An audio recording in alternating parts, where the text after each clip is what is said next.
èyí ni iye ìgbà tí ààrẹ Bọ́lá Tinubu ti ṣubú níta gbangba o jákèjádò àgbáyé.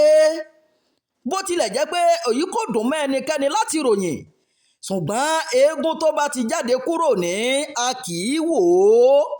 níbi àwọn ètò ìta gbangba lórílẹ̀‐èdè yìí, ààrẹ Tinubu ti ṣubú rí o, tí kámẹ́rà sì gbé e tó kárí ayélujára.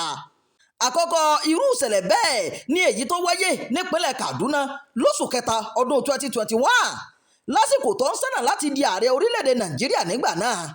ìlú Àbújá ní ìṣubú ẹlẹ́ẹ̀kejì ti wáyé lọ́dún 2024. ayẹyẹ ọdún kẹẹ̀ẹ́dọ́gbọ̀n ìjọba àwarawa ní Nàìjíríà ń sàmì rẹ̀ lọ́jọ́ náà, tí ẹsẹ̀ ààrẹ Tinubu fi tà sí àkàsọ̀ kan tó sì ṣubú lágbègbè Eagle Square nílùú Àbújá.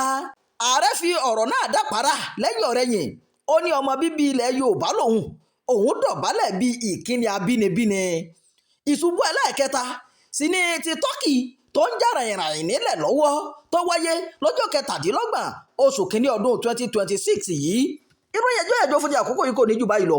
ẹ má gbàgbé láti máa darapọ̀ mọ́ ìkànnì yìí, ẹ máa pín ká, ẹ máa fèròǹgbà ẹ sábàlá àríwísí o. ẹ ṣeun bí ẹ ṣe ń darapọ̀ mọ́ wa.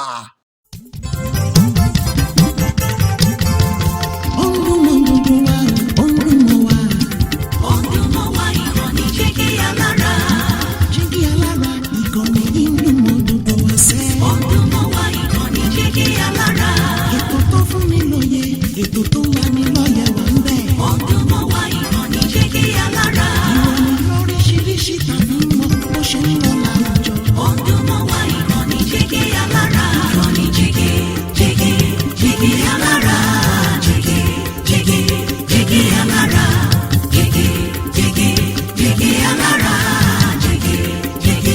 Jígí Alára.